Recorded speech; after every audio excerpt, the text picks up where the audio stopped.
네, 간밤에 있었던 이슈부터 오늘 아침 뉴스까지 따끈한 소식을 파헤쳐보는 얼리버드 시사 이슈 빅데이터는 알고 있다. 함께하겠습니다. 네, 많은 분들이 좀 오해를 하고 계십니다. 근육요정이라고 생각하시는데요. 아닙니다. 근육요정 아니고 시사요정이십니다. 네. 이데일리 김성훈 기자님 나오셨습니다. 어서 오세요. 네, 안녕하세요. 김성훈 기자님에게 여름이란 어떤 거예요? 휴가입니다. 네, 단언할 수 있습니다. 여름 하면 휴가. 놀 생각부터 하는 거예요? 놀 생각부터? 근데 뭐 수많은 직장인들이 사실 여름 휴가 생각하고 1년 내내 열심히 일하시는 거 아닐까라는 생각까지 해보는데요, 저는. 대출에 목이 잡혔기 때문에 일하는 사람들도 그렇죠. 많이 있는데 카드값 때문에 일하시는 분들도 많이 그렇죠. 있고. 근데 우리 좀 낭만적으로 생각할 필요가 있을 것 같습니다. 겨울은 휴가 안 가시고요. 겨울에도 이제 여름과 겨울을 이렇게 나눠서 두 번 가긴 하는데 휴가하면 무릇 여름 휴가죠. 그렇죠. 예. 올해는 뭐 어떻게 계획을 좀 세워보셨어요? 지금 어떻게 하면 좀 알찬 여름 휴가를 보낼 수 있을까 지금 골똘히 생각 중인데 뭐 계획 정해진 대로 말씀드리도록 하겠습니다. 알겠습니다. 좋습니다. 예. 네, 오늘의 빅데이터 본격적으로 만나볼 시간입니다. 첫 시간이니만큼 김 기자님께서 우리 웅장한 가슴으로 그리고 웅장한 팔뚝으로 가슴으로. 준비한 빅데이터 무엇일지 한번 알아볼까요? 네. 자, 오늘의 키워드 어떤 건지 보여주세요. 네.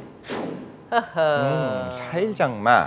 저는 숫자 약한 건 확실한 것 같아요. 네. 숫자만 나오면 뭔지 별 짐작이 안 돼요. 네, 나흘. 첫 번째 키워드로는 4일을 준비를 해봤습니다. 4일. 네. 영화 제목인가요? 영화 제목 같기도 한데요. 4일. 네.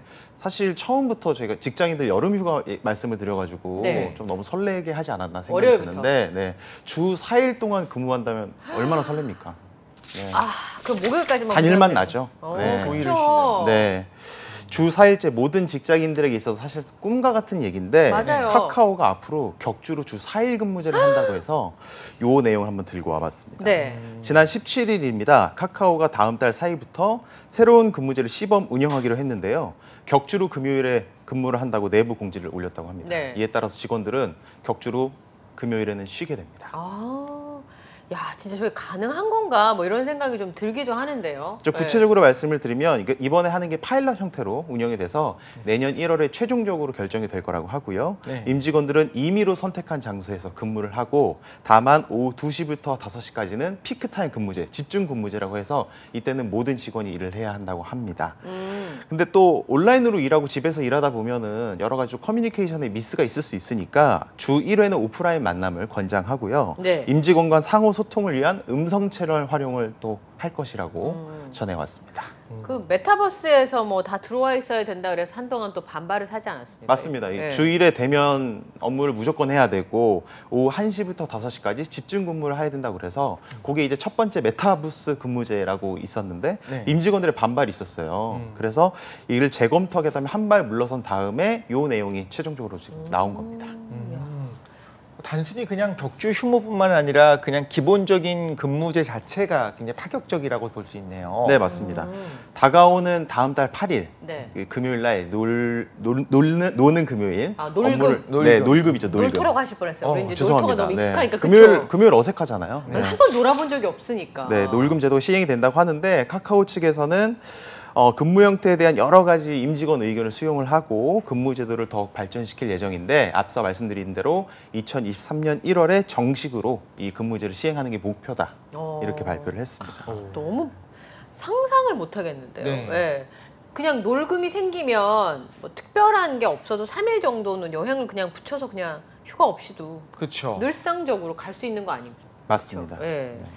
월요일 초장부터 계속 노는 얘기를 다 출근해서 일해야 되는데, 그죠? 좀 더 좀 질투도 나기도 하고요. 네. 그리고 저렇게 할 수 있다면 우리 직장에 그렇게 된다고만 하면 나도 정말 뼈를 묻을 각오로 나머지 4일 동안 열심히 일할 텐데라고 하는 분들도 많이 있을 것 같아요. 네. 그래서 카카오가 이번에 잘 되면 다른 기업들도 좀 많이 따라할 수 있지 않을까 좀 네. 기대할 수 있을 것 같습니다. 근데 다른 기업들은 그럼 어떻게 해요? 야근까지 하는 회사들도 있는데. 그러니까요. 저런 데서 저렇게 해버리면 다른 회사들도 그렇게 해야 되는 건가? 이럴 수 있지 않을까 싶어요. 비록 격주긴 하지만 주 4일제를 운영한다는 것 자체 그리고 한국을 대표한 IT 기업 중에 하나가 카카오잖아요. 네. 카카오 이런 정책을 시행하는 거에 대해서 사실 뭐 재계에서도 상당히 관심 있게 보고 있는 상황이고 새로운 근무 공간을 또 이제 거점 근무 공간을 조성한다고 해요. 그게 이제 뭐 카카오 아지트라고 불리는데 네. 아, 이제 뭐 여러분들이 이제 출퇴근을 하시는 일산이라던가 뭐 판교라던가 혹은 뭐 신도림 이런 곳에 아지트를 설정을 하고 거기서 자유롭게 일할 수 있는 환경을 조성하겠다 이런 뭐 정책이 있고요. 현재 뭐 네이버도 관련 정책에 대해서 검토를 하고 있고 SK텔레콤이 이미 지금 어느 정도 그런 부분에 대해서 거점 아지트를 만들어 놓고 네. 직원들에게 이런 것에 대해서 조금 시범적으로 운영을 하고 있는 상황입니다. 그러니까 사실은 SK 기억이 나는 게 너무 부러웠던 게 제주도에서도 근무를 할 수 있다. 사무실이 네. 있어서 원격으로 근무를 하니까 보통 제주도 한 달 살기 하는 게 직장인들의 꿈인 분들이 많이 있잖아요. 근데 아이들 데리고 내려가서 한 달 정도 거기서 그렇게 근무를 할 수 있고 하면 너무 좋겠다. 그러면 서울에 뭐 집값도 좀 안정이 되지 않을까 이 생각을 했었는데 네. 다 내려가기는 그렇게 쉽진 않을 것 같아요. 그죠? 생각보다 또 우리나라 같이 IT 환경이 이렇게 좋은 경우에 어차피 지금 서류 갖고 일하지는 않잖아요. 그쵸. 그러니까 어떤 클라우드 컴퓨팅도 워낙 잘 돼 있고 하니까 IT 기업이 먼저 사실 이번에 코로나19 때 많은 시도들을 했다고 해요. 정말 출근을 꼭 해야 되는지에 대한 여러 가지 이제 세계적으로 시도들을 해봤는데 그러고 나니까 출근하지 않아도 된다는 거를 깨닫게 된 거죠. 기업 입장에서도. 그래서 네. 이런 시범적인 도입이 이루어지기 시작하는 걸 보면서 좀 긍정적인 부분이 좀 많이 있다는 생각이 들어요. 네. 네, 제가 좀 예. 말씀하시죠. 네. 저는 토요일 날도 일했었거든요. 네. 저희는 출근해서. 학창시절에 토요일 날 학교를 네, 실제로 그러니까 다녔던. 똑같이 토요일 날 오전 12시까지 일을 하고 1시 점심을 먹고 퇴근을 했었는데 아, 네. 너무 옛날 얘기인 것 같기도 한데요. 근데 그때 네. 금요일 날 쉰다고 하니까 아 그럼 일이 될까? 그러니까 토요일 날 쉰다고 하니까 일이 될까라고 생각했는데 네. 그 지난번에 심상정 의원이 주 4일제 얘기했을 때 아, 너무 노는 거 아닐까 이렇게 생각을 했었는데 지금 보니까 되겠는데요. 지금 가능할 보니까. 것 같아요. 맞습니다. 네. 근데 이제 관건은 생산성에 지금 초점이 맞춰져 있어요. 아, 그쵸. 이 기업들이 사실은 뭐 좋은 사옥을 사고 임직원들에게 뭐 점심 저녁을 제공하고 여러 가지 복지 혜택을 제공하는 이유는 결국 효율성, 생산성 아니겠습니까? 근데 지금 이 주 4일제를 도입한다는 것 자체는 근무 여건, 근무 시간 조정으로 어느 정도 복지나 혜택을 제공하겠다 이런 뜻인데 네. 여기서 임직원들이 기대했던 바를 달성하지 못한다거나 네. 예상치 못한 어떤 좀 퍼포먼스가 저하가 된다는 게 좀 확인이 된다면 주 4일제가 혁신적으로 좀 시행될 수 있을지는 앞으로 좀 열린 결말로 남아있다 이렇게 보시면 될 것 같습니다. 아, 그런 맞아요. 면에서 지금 어떻게 보면 우리나라 선도하는 기업이 제일 처음 시도를 하는 거잖아요. 네네. 카카오 임직원분들이 좀 힘내서 좋은 선례를 좀 아 남길 필요가 그럼요. 있겠네요. 네, 네. 모두 힘내야 됩니다. 네. 근데 저는 개인적으로 우리 투데이 잡스 3.0 토요일도 했으면 좋겠다는 작은 바람을 한번 보여봅니다. 24시간 하려도 한다 그럴 것 같은데. 저는 너무 좋을 것 같아요. 네. 자, 다음 순서는 어떤 내용인지 한번 볼까요? 장마 벌써요? 네, 장마 키워드 들고 왔는데요. 오늘부터 본격적인 장마가 시작된다는 소식을 가지고 왔습니다. 네. 제주도를 시작으로 이날부터 장마 영향권에 든다고 하고요. 이튿날인 21일부터 22일까지 남부지방으로 확대가 되고 25일에는 충청권까지 비가 이어질 것으로 보입니다. 다만 기상청은 저기압의 이동 경로에 따라서 강수량에는 좀 어느 정도 차이가 있을 것 같다고 해서요. 장마철 돌입 여부에 대해서는 아직 정확하게 판단할 수는 없다는 입장을 더했습니다. 네. 근데 저게 예전에는 장마가 와도 이렇게 계속 비가 주룩주룩 왔었는데 요즘에는 화난 사람 확 내렸다 싹 사라지고 분노 폭발하는 것처럼 약간 스콜처럼 네네네. 그렇게 소나기가 오잖아요. 장마 때도. 네. 그래서 이제 좀 준비를 하시면 좋겠다 싶은 생각이 좀 들기도 합니다. 농가들은 오히려 좀 가뭄이 심했다면서요? 맞아요. 네, 네. 장마를 오히려? 정작 기다리는 곳은 이제 가뭄으로 큰 피해를 겪고 있는 농가라고 할 수 있는데요. 네. 계속된 가뭄으로 좀 여름철 수확을 앞둔 농가 입장에서는 장마가 너무 기다려지는 상황입니다. 실제로 충북 지역을 예로 말씀을 드리면 최근 6개월간 평균 강수량이 171mm 정도였다고 해요. 네. 평년에는 310mm였다고 하니까 아이고. 절반 수준, 55% 수준에 그쳤던 건데 1973년 기상관측 이래 가장 적은 수치였다고 합니다. 역대 두 번째로 낮은 수치였다고 합니다. 네. 이 같은 영향 때문에 지금 60% 수준을 유지하고 있던 저수율도 현재 50%대까지 낮아진 상황인데 더 큰 걱정은 뭐냐면 이 장마권이 영향이 시작이 되면 좀 어느 정도 해갈이 될 것 같다 이런 기대감이 있잖아요. 네. 장마가 좀 마른 장마가 될 것 같다는 조금 소식이 있어서 뭔 소리예요? 장마가 왜 말라요? 강수량이 예년보다 확실히 좀 적을 것 같다. 마른 장마인데 네네. 비가 많이 올 것 같지는 않다는 거죠. 맞습니다. 앞서 말씀하셨던 대로 장마하면은 막 일주일 열흘 동안 계속 비가 내리는 이런 그쵸. 상황을 생각을 했는데 요즘에는 비가 한 이틀 내렸다가 이틀 안 내렸다가 네. 뭐 하루 내렸다 하루 안 내렸다 이렇게 되다 보니까 평균 강수량이 좀 많이 떨어지는 상황이다. 이렇기 때문에 좀 여러모로 농가에서도 이게 그러면 마른 장마가 된다면 좀 많이 수확하는 데 있어서 어려움을 겪지 않을까 이런 부분에 대해서 아직 우려를 걷지 않고 있는 상황입니다.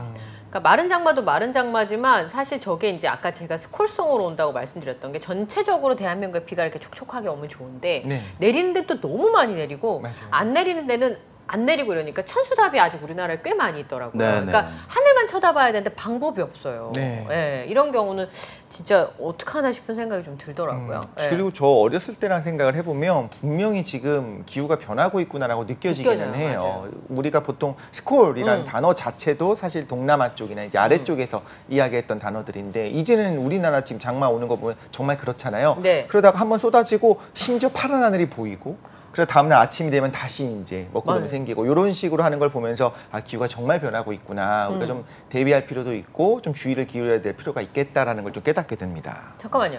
오늘 뭐 나로 움직인다고 했던 거 아닌가요? 네, 맞습니다. 누리호. 네. 나로래. 아유 참. 장마 소식에 또 한 가지 또 연관 검색으로 나오고 있는 게 누리호 네. 발사가 예정대로 이루어질 수 있을 것이냐 이런 부분인데요. 네. 지난 16일 예정됐다가 연기된 누리호 발사가 오는 21일 발사를 재시도한다고 합니다. 네. 기술적인 문제 원인을 찾고 조치까지 현재 마친 상황이고 이날 오전에 이제 기립을 또 시행할 예정이고요. 예정대로 진행이 된다면 내일 오후에 발사가 될 예정입니다. 다만 지금 고흥 나로 우주센터에 내일 비 소식이 예정이 돼 있다고 해서 아이고. 네. 발사 과정에선 사실 비 자체는 크게 문제가 되진 않는다고 하는데 가장 큰 우려 포인트가 번개라고 합니다. 번개요. 번개가 칠 수 있다면 상황이 달라질 수 있다 이렇게 설명을 하고 있고 이에 대해서 정부에서는 날씨가 안 좋아지면 발사 일정이 조정되거나 변경될 수 있다 이런 입장을 더한 상황이고요. 실제로 누리호 발사일은 일단 21일로 발표를 해놓은 상황이긴 한데 날씨 변화에 대비해서 발사를 미룰 수 있는 여유 기간인 이른바 발사 예비일은 오는 23일까지 설정을 해놓은 상황입니다. 23일, 그러니까 이번 주 안에 이제 발사될 가능성이 있다는 건데 네. 그 번개 치면 비 오는 건 괜찮고 번개 치면 안 되고. 비도 뭐 억수같이 쏟아지면 안 되겠죠. 그런 이제 거면 안 스펙상 되고. 예. 막을 수 있는 부분들은 분명히 있는 거고요. 그런데 이제 번개 낙뢰의 경우에는 예상치 못한 어떤 변수들이 생길 수 있기 때문에 그래서 이제 번개 예상이 된다고 하면 그때는 좀 미루는 것이 더 낫겠죠. 이게 전기장치들이 그 안에 많이 들어가 있으니까. 들어있어서. 네. 원래는 엄밀하게 말하자면 비행기도 아시겠지만 좀 낙뢰가 내리친다고 해도 큰 문제가 없기는 해요. 그 바깥쪽으로 다 통하게 되어 있으니까. 그런데 그런 작업들이 과연 로켓에 되어 있느냐 그리고 우리가 경험이 없잖아요. 네. 로켓이 발사되는 가운데 번개를 맞았던 경험도 없는 것 같고 그때 어떤 문제들이 생길 가능성이 있기 때문에 네. 그래서 그런 경우에 이제 예상이 된다고 하면 그런 경우에는 좀 이제 미루는 것이 더 낫겠죠. 부품 숫자도 너무 많은 데다가 아주 미세한 것들까지도 영향을 줄 수 있으니까. 네. 사실 진짜. 생각해보면 설계하는 가운데 뭐든지 튼튼하게 예비로 2개씩 집어넣으면 문제가 없습니다. 근데 그런 무게가 워낙 늘어나게 되니까 기본적으로는 그 한 개 안에서 이제 아슬아슬하게 경량화도 하고 여러 가지 어떤 스펙을 맞춰서 설계를 하게 되거든요. 그러다 보니까 사실 이런 문제들이 생길 수가 있어요. 무조건 튼튼하게 만든다, 무조건 거대하게 만든다, 이게 불가능하기 때문에 그렇습니다. 이거 진짜 쉽지 않은 일이네요. 하여튼 뭐 부품이 37만 개가 들어간다고 하더라고요. 네. 그러니까 작은 거 하나 문제가 생겨도 안 되는 거니까 이 보통 일이 아니다 싶대요. 그래서 그 타이밍에 하늘이 좀 열렸으면 좋겠다, 이런 바람을 좀 전해봅니다. 진짜 최첨단 시대에도 하나님이 하는 일을 아무도 막을 수가 없어. 맞습니다. 예. 자, 마지막 키워드는요. 아파트 이름인가 봐요. 충정 아파트 철거? 네. 네. 충정 아파트 이름이 조금 알 것 같기도 하고 모를 것 같기도 하고 네. 그런데요. 영화 그 넷플릭스 드라마 중에 스위트 홈이라고 넷플릭스 드라마가 있거든요. 송강 씨 나온 거야? 네. 바로 나오네요. 네, 네. 그런 식으로 기억하기 네, 네. 때문에. 예. 네, 죄송합니다. 네. 제목만 들어보면 굉장히 따뜻한 가족 이야기일 것 뭐라는 같네요. 거예요? 이렇게. 스위트홈의 또 배경이 된 아파트로 되게 유명한데 아. 이 충정 아파트가 철거된다는 소식입니다. 1937년 준공이 돼서 올해로 85살. 37년이요? 네. 1937년에 준공이 됐다고요. 그럼 일제시대 때 지어진 네, 아파트라는 맞습니다. 거잖아요? 네. 어머 세상에. 국내 최고령 아파트인 충정 아파트가 철거된다는 소식인데 서울시가 지난 15일 열린 제7차 도계위에서 네. 철거한다는 내용을 담은 정비 계획안을 수정 가결했다고 합니다. 도시재생을 테마로 하던 박원순 전 시장 재임 시절에는 보존하는 것으로 좀 결정이 됐었는데 그렇죠. 안전 문제와 주민 갈등이 이어지면서 철거하게 됐다고 합니다. 제가 한번 지도를 찾아봤는데 충정로역 서울 네. 2호선, 5호선 환승역이죠. 네, 맞아요. 환승역. 충정로역 9번 출구에 아주 가까운 곳에 있더라고요. 네. 초역세권입니다. 초역세권이긴 한데 아파트 뭐 사진으로 보시면 아시겠지만 철거가 아주 필요한 안전적으로 좀 미흡하다는 것 좀 육안으로도 확인할 수 있을 것 같고 예. 그래서 충정 아파트 관련해서 조금 재밌는 것들이 이것저것 지금 찾아왔는데 토지대장이 최초로 기록된 게 1937년 8월 29일. 네. 네. 7년. 오. 네, 일제 강점기였고요. 이 부지 일대를 사들였던 도요타 다네마스 씨가 네, 이 아파트를 지어서 52가구의 세입자를 받은 게 시작이었다고 합니다. 쉬운 두 가구? 네, 네. 오. 그래서 원래 처음 이름이 도요타 아파트였다고 해요. 왠지 자동차 같은데. 맞습니다. 네. 네, 그리고 이제 한자음을 그대로 한글로 읽어서 풍전 아파트라고 불리기도 했는데 아파트라는 명칭이 옛날에도 있었대요. 아, 네, 그래요? 100년 전에도 있었고 있었는데 그러네요. 원래 이 아파트라는 명칭이 기숙사 아. 같은 느낌의 이름이었는데 이 도요타 아파트 이후 국내에서도 사람들이 일반적으로 거주하는 공동주택 형태의 의미가 처음으로 부여된 아파트라고 합니다. 오.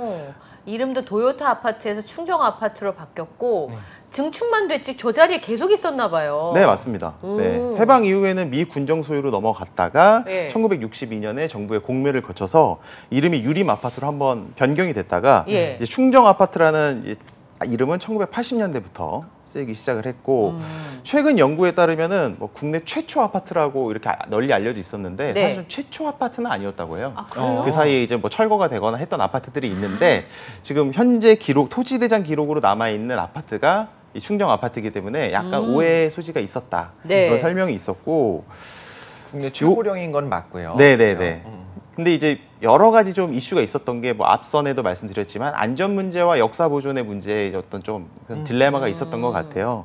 실제로 요렇게 좀 근대문화유산으로 좀 남겨둬야 되는 것 아니냐라는 얘기가 있었지만 네. 지난해 안전등급을 시행을 했는데 D등급을 받았다고 합니다. 그럼 D등급이라고 하는 재건축해야 되는 거잖아요. 네, 주요 부지의 결함이 심각하고 심각하고. 긴급한 보수나 보강이 필요할 때 안전진단 D등급을 내리기 때문에 네. 실제로 이제 무너져 내려도 이상할 게 내리는 없네. 위험을 어. 또 감수해야 된다는 그런 부분이 있었기 때문에 네. 확실하게 조금 이번에 좀 해체하는 걸로 결정이 난 것 같고 어. 당초에는 21층짜리 주거시설을 짓는 게 목표였다고 하는데 네. 이마저도 지금 수정안이 통과가 돼서 어떻게 추후 개발될지는 또 열린 결말로 지금 남아있는 상황이고요. 다만 좀 근대 문화를 좀 보존한다는 취지 때문에 뭐 역사를 좀 기념하거나 기억하는 공원 같은 공간이 좀 조성될 예정이라고 하니까 네. 앞으로 좀 어떻게 좀 조성이 될지 한번 지켜보실 필요 있을 것 같습니다. 예, 그러니까 어떤 모습으로 보여질지도 되게 중요하고 저희가 진짜로 서울의 한복판이잖아요. 네. 그러니까 위험한 상황에서 그대로 두는 거는 분명히 좀 문제가 있는 것 같고 네. 앞으로 어떤 모습으로 바뀌어질지 그러면 그 스위트홈의 저 자리는 이제 철거가 되고 나면 그 영화 속에만 아니 그 드라마 속에만 남게 되겠네요. 네, 그렇죠? 그렇게 되겠죠. 네. 아쉬움이 좀 있기는 해요. 저는 네. 항상 방송 마치고 집에 가는 길에 항상 보이는 아파트였거든요. 좌측에. 그런데 그 주변이 다 이제 좀 잿빛인데 혼자 이제 도도한 녹색이었어요. 네. 지나가면서 굉장히 눈에 띄었었는데 기왕이면 좀 좋은 쪽으로 결말이 네. 났으면 좋겠고 시민들이 좀 같이 즐길 수 있는 공간이 조성되면 좋겠다. 좀 이런 바람이 있습니다.